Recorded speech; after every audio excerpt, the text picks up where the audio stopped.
तर आज आम्ही आजीच्या घरी आलो आहे आणि आजी आमची आज पॅटीची फ्रँकी बनवणार आहे. तर तुम्ही पहा आमची आजी कशी बनवते.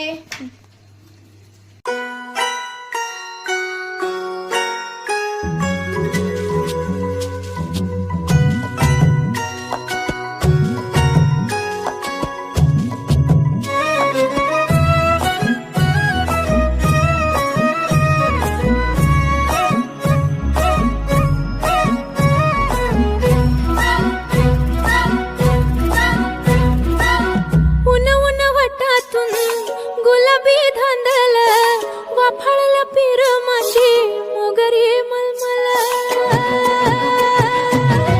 उन उन वाटातून गुलाबी धांदले वाफळलं पिर माझी मोगरी मलमल.